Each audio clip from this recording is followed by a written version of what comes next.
It's actually a really good idea to show you guys why you get sand, or why you sand things after the first layer of epoxy. It's just because of the, see the ridges? It's all, yeah. And then to show you the full effect, so all that accumulated dust just in there shows you how deep the ridges are, which is why we're going to do a second layer of epoxy. The bit of sanding we're doing now with a bit of 320 is just to make it adhere. As you can see, we're sort of hitting the fibers, but not really. Probably not, actually. I don't think we're really touching the fibers there at all. We're only just hitting epoxy, which is perfect. And then you can actually see here bits where it's there's more epoxy than in other spots.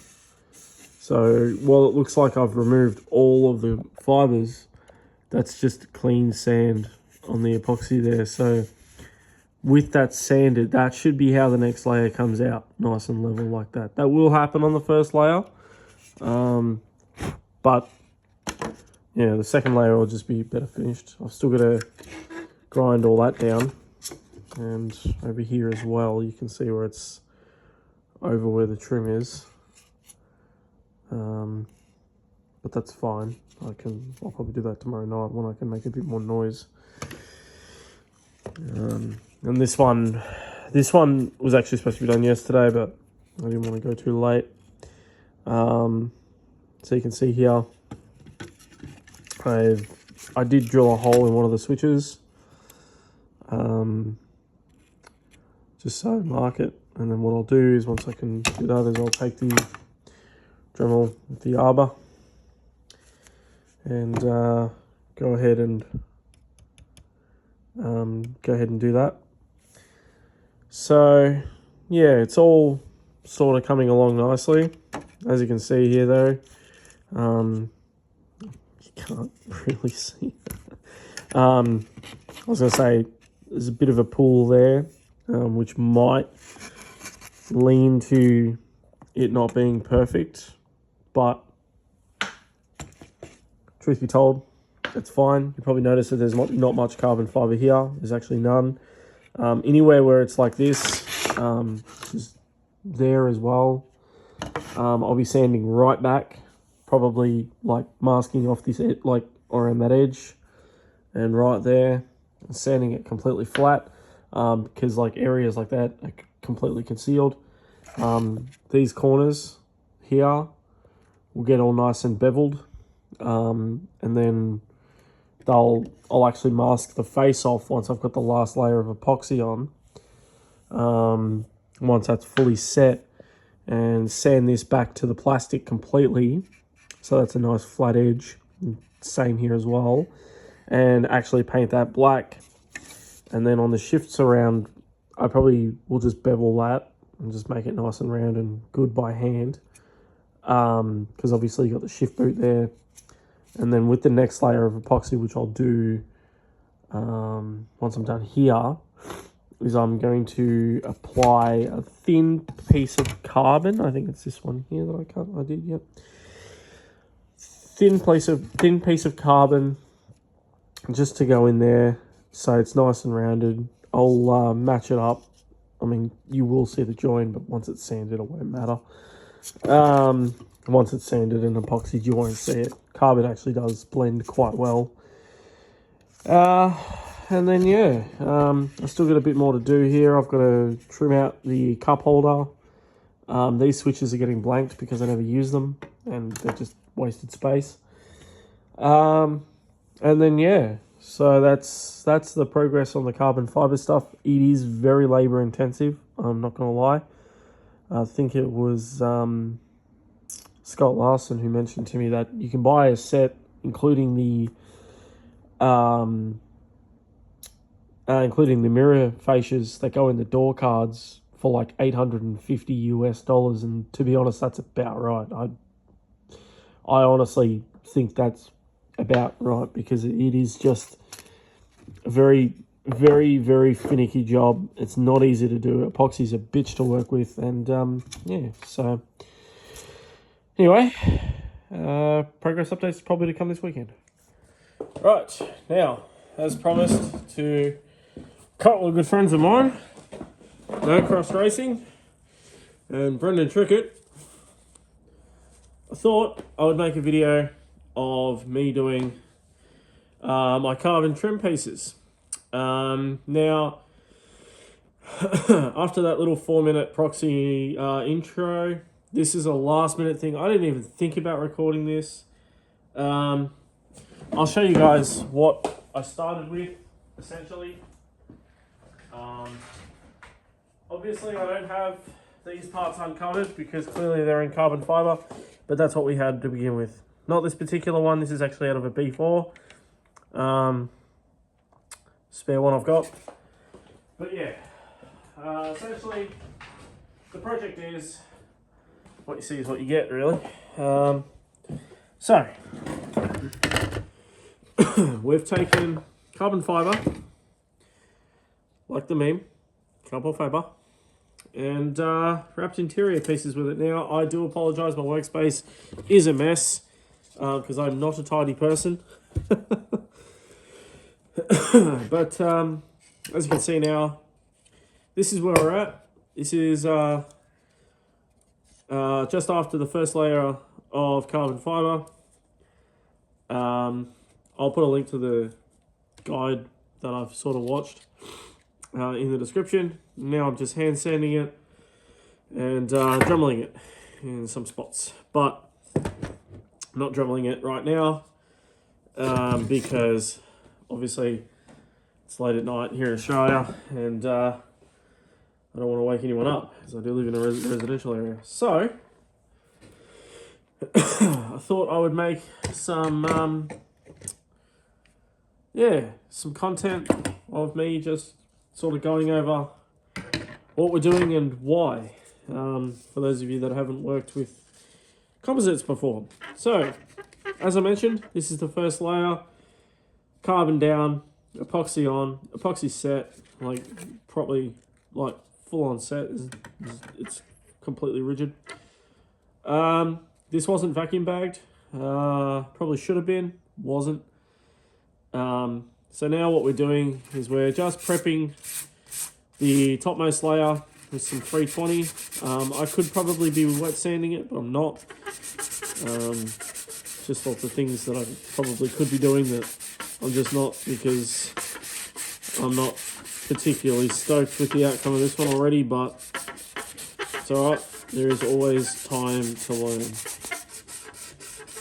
So as you can see, we're not giving it a particularly rough sand, nothing hasty going on, nothing hardcore, but we're just sort of getting a little bit of the epoxy down so that the next layer can adhere. It should fill up all those ridges.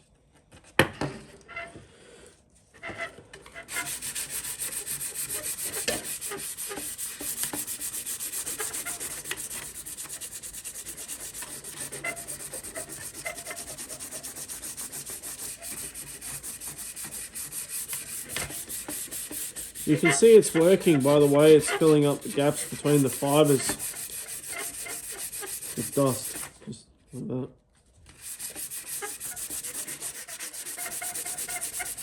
For those of you who are embarking on your own carbon fibre projects, this is 320.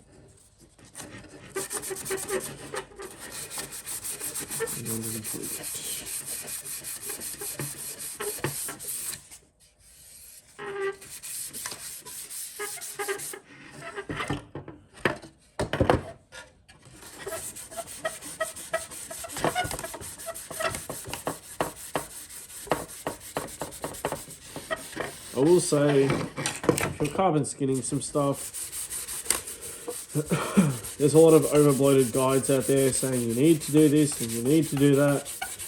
I've found so far that most of those guides overblow it a bit, especially for skinning.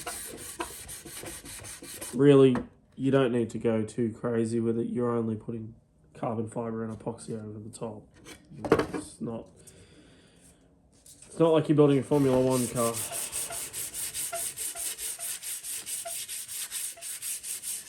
Unless you are, in which case probably don't follow this. Because, I mean, unless you got Verstappen driving.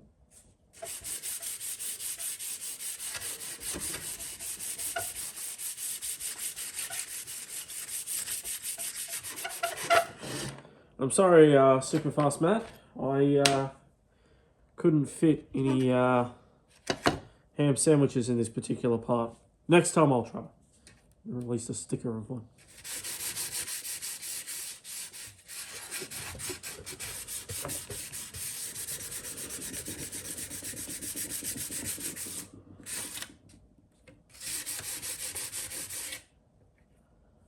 I pretty much do. Yeah, that's looking pretty good.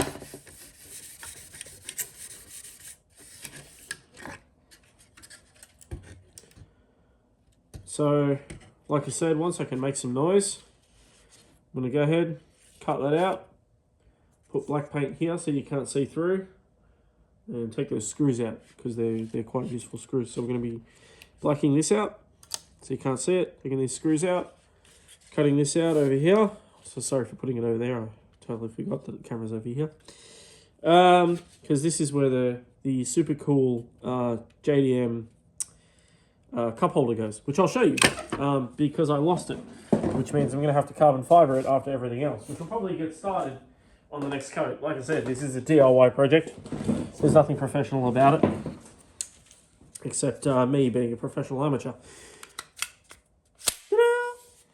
If you've never seen one of them before, third generation Legacy Liberty, BBHBT. And I think some Foresters also have a similar cup holder. So, surprisingly enough, very complex cup holder, doesn't break. The basic one that just has a lid in the center console on the JDM models always breaks. Unreal.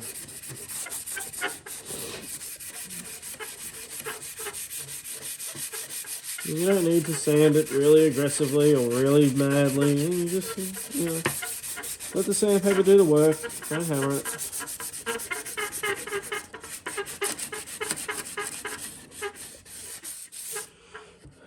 Look at that. Hey, beautiful. Cool. So, like I said, once I've got the ability to make some noise, all that's going to get trimmed off, all this excess. Now, unfortunately, I'm not as happy with it as I could have been. There's a bit of a gap there, a bit of a gap over here. So what we're going to have to do there is give that a nice rounded edge. Thankfully, most of this edge is hidden by the dashboard, but because of that in there, I'm going to have to give it like a bit of black paint and maybe some clear coat when it's all done. Obviously the whole lot's going to get clear coated, but as you can hear by that, so look at that, how sharp is that? It's crazy. Stab someone with that. Once this is all done, that'll get trimmed off. This is on there super strong. I would be shocked if you managed to break that off. So there's a little bit of flexibility. It's not completely rigid. Not enough layers on there to be completely rigid. And of course, it is now lighter weight. For those of you who aren't clued in, that is a joke. This will technically be heavier than the factory item because it has not only the original plastic, but now it also has epoxy and carbon fiber as well. And another layer of epoxy and some clear coat. So it's probably going to be about 100 grams lighter than it was. So if you're building a race car, don't bother with carbon skin products. Just throw out the trim. Here, what I'm going to do is, well, it's already pretty much sanded. But once that's been painted black on the backside, I'm also going to go ahead and work hard to level this out so you can't tell that there was ever switches there. They were only ever switch blanks, so as far as I'm concerned, that is an aesthetic improvement. See, carbon fiber is good for something. Aside from being very wow, my English sucks. Aside from being magnificent looking and very lightweight and strong. Plus, I mean, you could wrap it or you could hydro dip it, but God, that looks good. That's just, it's not even finished. God, unreal. Looks bloody fantastic. Hey, I'm going to go down there. Right. So, what we're going to do is continue on with this one. So here I'll show you what we're doing. So we're going to get it level with the plastic there. You can see not quite 100% level. It's not far off. This is about 98% to be honest. And then give it a bit of a bevel. The whole point of the bevel is just so that there's no sharp edges, even though there's going to be a boot right there. There's no sharp edges, especially around here where you're going to have, you know, change and a USB charger, condoms if you're sexually active, so not me. Yeah, so getting all that nice and flat and beveled just leaves it looking so much nicer. Especially if you can run your finger along it, and it's not like running your finger along that edge, which is like a razor blade. You're pretty good. So this one's looking already quite good. Once this edge is trimmed down, this one you can see there's quite a lot remaining, but once that's all done, I mean, if I was so inclined, I could start test fitting these pieces, you know. Odds are I'm probably going to end up doing another set for a friend of mine, Jay, in the US, who's building a very cool Outback that is just extremely clean. I'll pop his Insta in the description.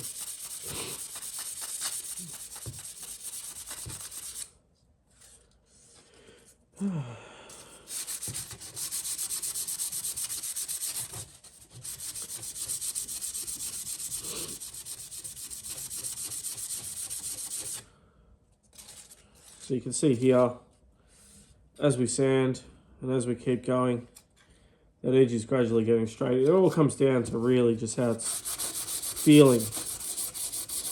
You know, this is one of those things, you know, it's important about the part's feelings.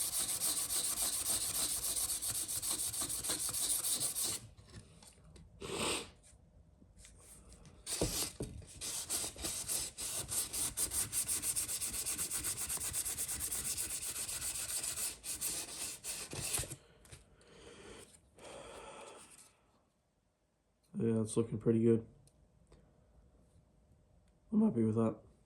And once this is all sanded and re-epoxied, I think the second layer of epoxy is going to make a big difference, you know, just in how it all looks. I'm really looking forward to putting that on. And then, of course, once you combine the two pieces, these two, you start to get an idea of what it should actually look like, and I think that looks pretty good. Of course, it'll look better once it's, you know, not a hodgepodge, but that's all right. And here you can actually see there, stuffed up a bit. That didn't adhere down. So I probably will end up doing another set of these, because that'll probably end up pissing me off no end. So I'll probably end up saying this is like a second item or something, and I'll just fix it up and black out what you can't see and just sell it on for cheap if someone wants it, which I suspect someone will. Or just give it to a mate and go, hey, Merry Christmas, this is my C-stock of a custom carbon trim.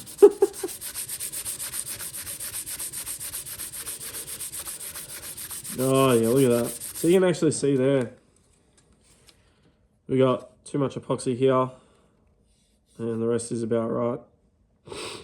Too much isn't a bad thing, it just means that, you know, some of it's going to level well and some of it not so well. Which doesn't really matter, truth be told.